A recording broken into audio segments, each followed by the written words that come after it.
matter of Leandra Gray. Do we have Leandra Aaron Gray?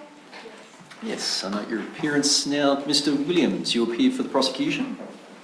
Yes, that's correct, Your Honour. I appear on behalf of the RSPCA. Yes, Mr. Ashby, I see I have you also by audio-visual link. Thank you, Your Honour. I appear for Ms Gray. Yes, thank you. I'll now proceed to hand down my decision. The defendant, Miss Leandra Gray, is charged with one count on complaint 85033 of 2023 of cruelty to animals, contrary to Section 8, subsection 1 of the Animal Welfare Act of 1993. The charge, as amended, pleads that on or about the 13th of July of 2022 at Devonport Racecourse, Sprayton in Tasmania, the defendant did an act which caused or was likely to cause unreasonable and unjustifiable pain or suffering to an animal, namely a horse called the Bolt, by striking it over 40 times with a whip. The defendant, Ms Gray, has pleaded not guilty to the charge, and prosecution must establish each element of the charge beyond reasonable doubt. Ms Gray is presumed innocent otherwise. It is uncontentious on the hearing that the defendant is a racehorse trainer and that at the time of the events giving rise to the charge had been working as a trainer for approximately 7 years. She had worked in the racehorse industry for approximately 15 years, and the Bolt is a thoroughbred racehorse registered to the defendant as its trainer that included on the 13th of July of 2022. There is also unchallenged evidence on the hearing that at the date that the defendant was training the Bolt at the Devonport Racecourse in Sprayton. As a result of the behaviour of the Bolt on that day, the defendant led the Bolt into a sand roll at the racetrack. A sand roll is an enclosed area which, as the name suggests, has sand on the floor for horses to roll in. This sand roll also has padded interior walls. The defendant is captured on CCTV, tendered as P1 on the prosecution case, in the sand roll using a whip to strike in the direction of the Bolt. The defendant has the horse's reins in her left hand, maintaining control of its head, and the whip in her right hand. The whip used by her is a padded whip designed to be used by jockeys when racing. It is approved by the racing industry for that purpose, namely racing, subject to particular restrictions as to its use. The Bolt is depicted in P1, still wearing its saddle, although not in the correct position at all times. The recording includes audio, so the sound of the whip can be clearly heard as well as other noises within the recording. The Bolt proceeds around the sand roll in an anti-clockwise direction, with the defendant striking in the horse's direction as it moves for approximately 4 minutes of relevant time. At the conclusion of the recording, the defendant leads the Bolt out of the sand roll area. The prosecution case is that the defendant struck the Bolt over 40 times in circumstances causing unreasonable and unjustifiable pain or suffering.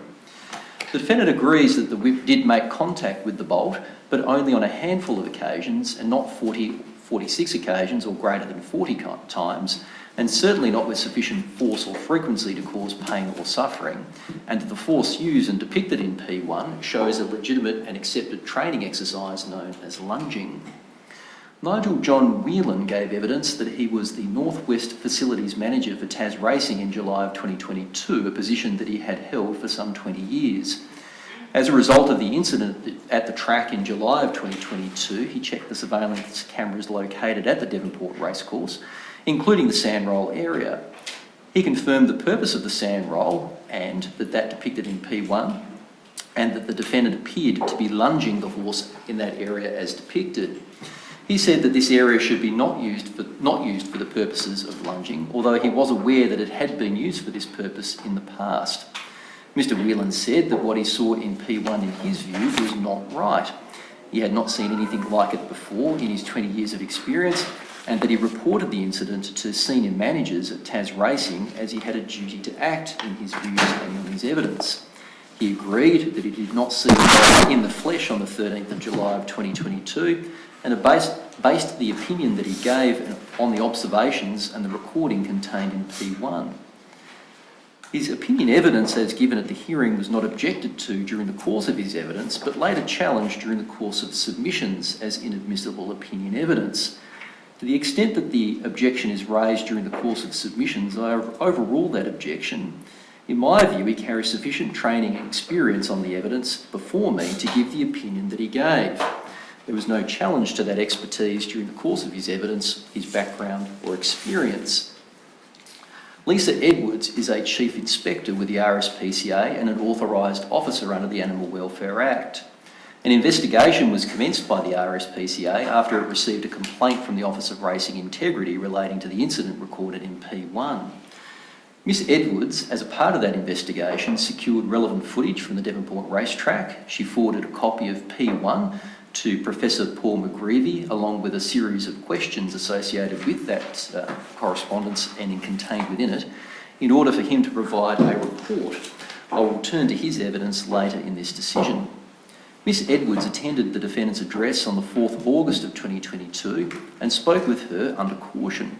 That conversation was recorded and tendered as P2. It is an audio recording only. P3 is also an audio recording of an interview conducted with the defendant, also under caution, on the 1st of February of 2023. Miss Edwards agreed under cross-examination that she inspected the bolt when at Miss Gray's address on the 4th of August of 2022, noting that being some 22 days after the events of the 13th of July of 2022. Miss Edwards confirmed that she did not see any signs of fear, learned helplessness, or pain or suffering exhibited by the bolt. She could not inspect all of his body as he was wearing a coat, but the only injury that she observed on her evidence was superficial wounds to his hind legs, where he had, on her evidence, run into a barrier. Professor Paul McGreevy was the next witness called on the prosecution case. P4 is the professor's curriculum vitae, and P5, as amended, is a report prepared by the professor in response to the request and questions to which I have referred from Miss Lisa Edwards, RSPCA investigator. Professor McGreevy's title within that report is veterinary ethnologist. His curriculum vitae reveals the following relevant qualifications: 1987, Bachelor of Veterinary Science; 1995, a doctorate; 2004, member of the Animal Welfare Chapter of the Australian and New Zealand College of Veterinary Scientists; 2005, recognised specialist in veterinary behavioural medicine, Royal College of Veterinary Surgeons; 2019, fellowship of the Royal College of Veterinary Surgeons due to meritorious contributions to learning. The professor carries an impressive list of memberships, honorary positions, prizes, awards, published books, journals and peer-reviewed work, all relevant not only to his expertise and his capacity to give opinion evidence. This expertise is also relevant to the probative weight I ought give to that opinion evidence if accepted. I have regard to the way in which expert opinion evidence is to be approached when presented during a prosecution case. I must scrutinise the evidence for qualifications made by the witness, concessions made by the witness, and reservations contained within it, and consider whether the factual basis for the opinions given by the expert have been made out. See the Crown and Chow, 1984, 2 Queensland Reports 159 at 164, which ties together a long line of established and recognised common law authorities with respect to opinion evidence. The hearing is not a trial by expert. It is for me to determine the ultimate question and also to determine the facts which I accept or do not accept. The combined effect of the professor's evidence, report and source materials admitted on the hearing as P6 and P7 is that the recording made available to him, P1, leads him to the conclusion that the bolt was struck repeatedly and violently and that the bolt experienced pain as a consequence.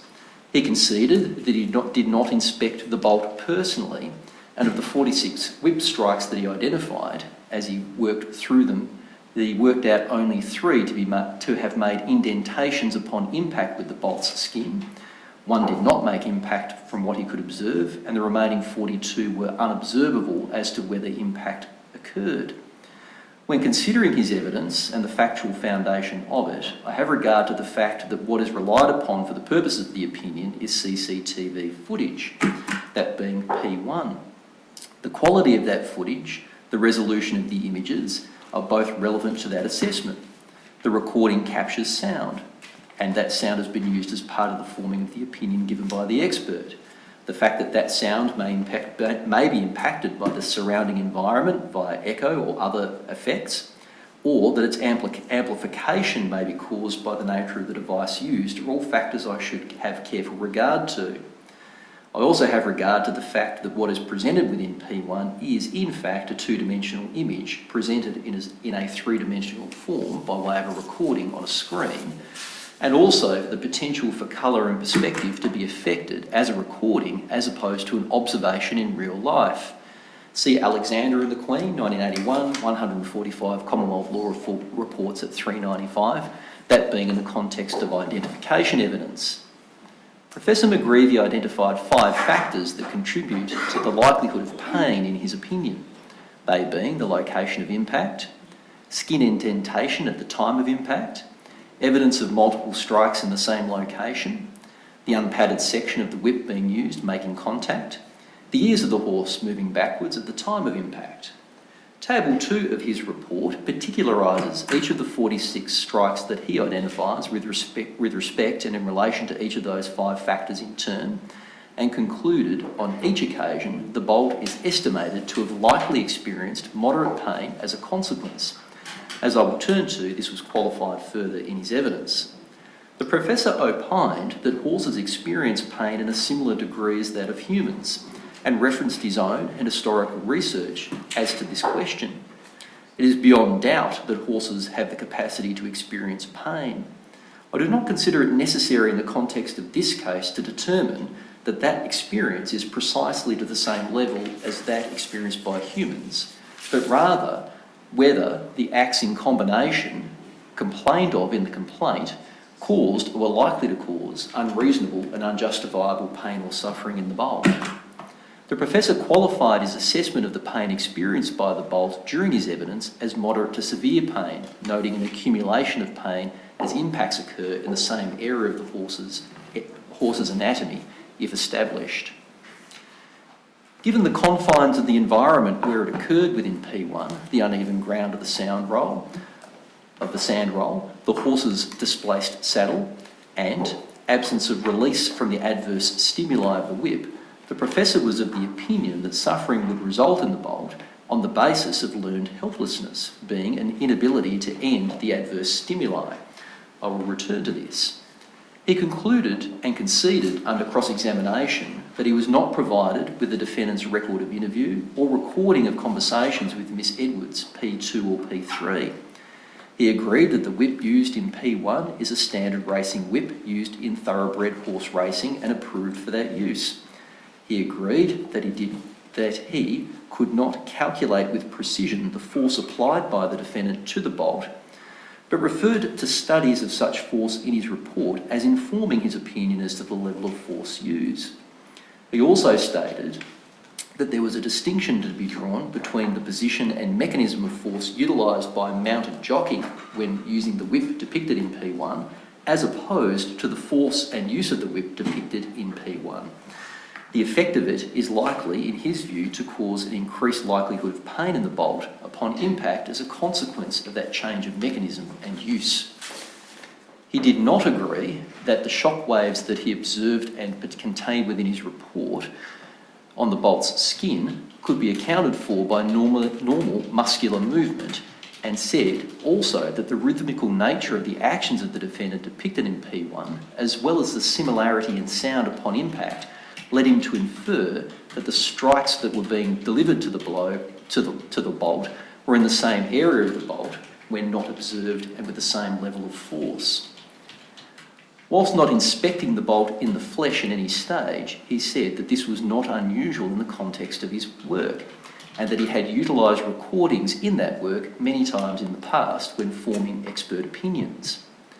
He rejected any assertion that his body of work, research and opinion in this case was affected by a non-relevant belief that whips ought be eliminated from racing generally, or indeed a financial need to publish. I found the professor's evidence to be detailed, thorough and within his field of expertise. He was an impressive witness. He revealed at each stage the facts upon which he relied to form each of the opinions that he expressed. He was unshaken under cross-examination in my view, and when it was suggested that his opinion was affected by bias against the use of whips, his response was to reject that assertion and confirm that he was merely using the science to reach those conclusions. After assessing his evidence, I agree that that is exactly what the professor did. He followed the science when reaching his conclusions, he revealed the facts, and he formed those opinions based on those facts. The defendant gave evidence in relation to the assertions made within the complaint, that being consistent with her statement in P2 and also her recorded interview in P3. The defendant is an experienced rider and racehorse trainer, commencing in that work in 2016 as an owner trainer, and was training generally since 2007 according to her evidence. She described the horse, the Bolt, as a problematic horse, who to her had been passed to her after several other trainers had failed to make him an effective and functional racehorse. He came to her in early 2022. His behaviours as described by her included whipping or spinning around instead of moving forwards, jacking up and running into other horses, gates and fences. She explained jacking up as the term used when a horse refuses to move forwards. These behaviours worsened as the Bolt became fitter due to his training that she was engaged with the Bolt. She described him as a large horse, even in the context of horses' anatomies generally. She gave evidence that on the 13th of July of 2022 that the horse attempted to in fact bolt, became stuck on a rail trying to manoeuvre between a gap that he perceived in the railing as she understood it, that he threw himself into about 10 posts, she described, and also into a fire reel. She described that he began to run before spinning around on the track, sending her, in her words, flying into a fence. She was frustrated by him. She said she took him to the sand roll to lunge him, a process of encouraging a horse to move forwards in a large, ordinarily circular enclosure, utilising ordinarily a lunge rope and a specific whip for the purpose. She conceded it was not usual to use the shorter bridle or track whip or sand roll to perform this technique, but that the Bolt was at risk of mounting the gate of the lunging area known as the bull ring, and that the control given by the bridle and the confined space were, in her view, were safer, as well as the sand roll having padded interior walls. The whip itself was padded. She described using noise and motion to keep the Bolt moving forward, and did not want to give him time to think, in other words, to keep him in continual motion. She said that the force she used was less than that of a mounted jockey in a racing position and with less frequency, that he had no injuries, no sign of fear, and that the impacts of the whip landed mostly on the saddle and packing area rather than on the flesh of the Bolt himself. Under cross-examination, she agreed that the Bolt was most difficult and that he was the most difficult horse that she had dealt with. She would not normally have whipped a horse in the way that she did within P1, but that she was not angry, not punishing the Bolt, and was trading him legitimately at the time. She said the whip that was used was designed to make noise and not create pain. She said P1 is not a normal technique for the training of a horse, but that the Bolt is not a normal horse. The sand roll, as I've stated, had padded rolls within its interior, soft sand floor, and that the Bolt was not distressed in her view and not trying to avoid her or the whip, and could easily have kicked her if he was in such a state of distress. I am satisfied on the balance of the evidence before me that the defendant's actions in P1 did cause, or in the alternative were likely to cause, pain and suffering to the Bolt. I'm satisfied that the strikes by the defendant to the Bolt were not to the saddle and packing area, but to the horse itself. The combination of the whole of the evidence of Professor McGreevy's evidence and all of the factors that he took into account alongside his opinion evidence lead me to that conclusion. It is not merely a matter of whether impact can be observed on any individual particular occasion, but taking into account all of the evidence, the sound, the pattern of the defendant's actions, and the reactions of the Bolt in response to those reactions that led him and me to those conclusions. I find that the pain and suffering experienced by the Bolt as a consequence of those strikes was unreasonable and further unjustifiable. I've carefully reviewed P1 in reaching that conclusion and formed my own view as to what it depicts. It accords with the view taken by Professor McGreevy in his opinion.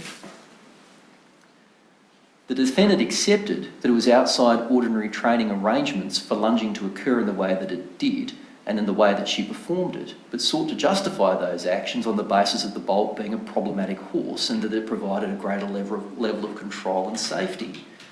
I accept the evidence of Nigel Whelan and his opinion given, that what is contained in P1 in his view wasn't right, and caused him, as a consequence of that and in response to it, to refer the matter further. That supports the conclusion that it was unreasonable and unjustifiable, although is not determinative of that. Even without the evidence of Mr. Whelan, I accept the evidence of Professor McGreevy on this point. Professor McGreevy is an experienced academic, but also someone with considerable experience in horse training generally, experience with horses generally, and the training and techniques used with respect to horses. The only thing the Bolt was likely to learn in the opinion of Professor McGreevy from the experience depicted in P1 was to fear humans. The use of force by the defendant lacked the structure and control of pressure and release, the space and tools to appropriately lunge as understood by horse training and horse trainers generally, and in my view was more likely born of frustration or anger as a consequence of the events that immediately preceded it. I found the defendant's account to be self-serving in her explanation of what occurred in P1 and contrary to the training experience as given in opinion evidence by the witnesses to which I have referred. They were, in my view, in conflict with that evidence, being that of Professor McGreevy or indeed Mr. Whelan's view, and I reject the defendant's evidence where it is in conflict with that evidence and accept that of those witnesses in the prosecution case. Prosecution have established, in my view, and I so find, that the Bolt did suffer unreasonable and unjustifiable pain and suffering when struck over 40 times with a whip. I'm not satisfied that the evidence, however, does establish learned helplessness. There is a need for that to be established to the criminal standard within the threshold provided by the criminal law. The facts, in my view, do not reach that standard or reach the position where I could make that finding.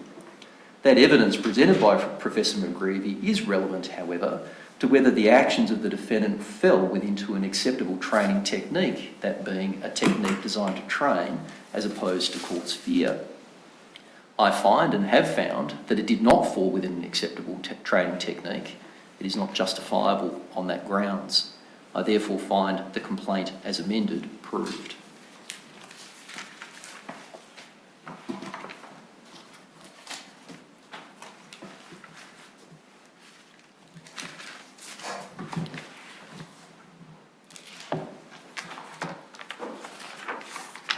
Yes, now are the parties in a position to make submissions as to sentence, or does this matter need to be put to a further date? Your Honour, I'd be seeking a further date for sentencing submissions. There's a few matters that I need to address with Ms. Gray before we'd be ready to proceed. Before Your Honour, again on the 8th of July next, if Your Honour has that date available. Yes, is that acceptable to the prosecution? Just one moment, Your Honour. I will not be with Douglas and Collins by that point. I'm just looking up my colleague's calendar. Yes, that seems suitable as well. Yes, and is that to be 9:45 on that day, Ms. Stewart? Your Honour, I note that Mr. Ashby will be appearing before yourself at 9:45. However, that is a plea day. Perhaps this matter could go to 2:15, given that it may take some time. Yes. I'd be content with that, Your Honour. Mr. Williams, content with the 8th of July at 2:15? Yes, that would be fine. Yes, well, Ms. Gray, if you could stand up for me. Ms. Gray, in relation to the charge that you face, the complaint is adjourned to the 8th of July at 11:30 for further submissions and sentence. Your bail continues to that day. You're free to go. I now adjourn and reconvene for my 9:40.